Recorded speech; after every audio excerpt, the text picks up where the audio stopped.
कोई किसी के मन में संदेह नहीं है, बंगाल में हो, आसाम में हो, भारतीय जनता पार्टी की सरकार बनना निश्चित है। वहां की जनता ने प्रधानमंत्री नरेंद्र मोदी जी को भरोसा किया है। आसाम में हम तीसरी बार सरकार सेवा करने के अवसर हमको देंगे आसाम की जनता, और पहली बार एक राष्ट्रीयता के मुद्दे पे बंगाल में, जो बंगाल भारत की सांस्कृतिक क्षेत्र है, सांस्कृतिक धरोहर का वाहक है, उस गंगा जी के पवित्र स्थान पे, गंगा सागर के पवित्र स्थान पे इस बार राष्ट्रवादियों का सरकार बनना तय है। भारतीय जनता पार्टी एक बहुत बड़ी बहुमत के साथ वहां आगे जा रही है।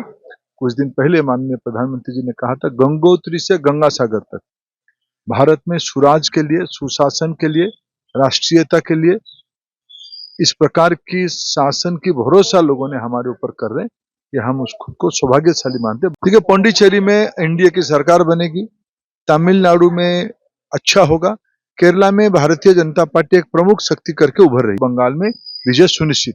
जैसा हमने सोचा था वैसा हो रहा है, कुछ भी अप्रत्याशित नहीं है। आदरणीय प्रधानमंत्री जी और आदरणीय गृह मंत्री जी का नेतृत्व और भारतीय जनता पार्टी के कर्मकर्ताओं की कठिन मेहनत रंग ला रही है। दिशा निर्देशन भी सही मिल रहा था और लोगों को भारतीय जनता पार्टी की विचारधारा अच्छी लगी और नेतृत्व अच्छा लगा। हमारे प्रधानमंत्री जी की कार्यशैली उन्हें पसंद आई, यह इसका परिचायक है। और निश्चित तौर पर कहूँगी कि जहाँ तक आसाम की बात है, वहाँ हमारी सरकार थी और हमारी सरकार वहाँ रहेगी। श्री हेमंत बिश्व शर्मा जी ने बहुत ही अच्छा काम किया है, तो मुझे लगता है कि जो गुड गवर्नेंस का माहौल वहाँ बनाया गया है, उसे जनता चाहती है कि और आगे ले जाएं। आसाम पूर्वी भारत का, नॉर्थ ईस्ट का, पूर्वी प्रदेशों के भीतर बहुत अहम जगह ले, ऐसी उनकी मंशा है और इसी वजह से हेमंत बिश्व शर्मा जी के कार्यों को सराहना मिली। और मैं निश्चित तौर पर कहूँगी कि माँ कामाख्या का आशीर्वाद भारतीय जनता पार्टी को मिला। जहाँ तक पश्चिम बंगाल का सवाल है, मैं बहुत ही स्पष्टता के साथ कहना चाहूँगी कि 3 सीटें एक समय में हमें मिली थी। उसके बाद जब 2021 में इलेक्शन हुआ तो हम 77 सीट पर आए और ऐसा लग रहा था कि हम निश्चित तौर पर सरकार वहाँ बनाएंगे, डबल इंजन सरकार आएगी, ऐसा हमने कहा था।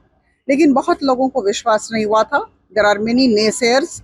लेकिन देखिए, जैसा कि मैंने कहा, पार्टी की विचारधारा, हमारे नेतृत्व की जो कार्यशैली है, लोगों को अच्छी लगी और लोग डबल इंजन सरकार पश्चिम बंगाल में चाह रहे हैं। और उन्होंने देखा है उड़ीसा को, उन्होंने देखा है बिहार को, उन्होंने देखा है जितने भी आसपास अंचल के राज्य हैं उनको, आसाम को देखा, नॉर्थ ईस्ट के अधिकांश राज्यों को देखा, आंध्र प्रदेश में भी हम मिलित उद्यम से सरकार चला रहे हैं, उसे भी देखा।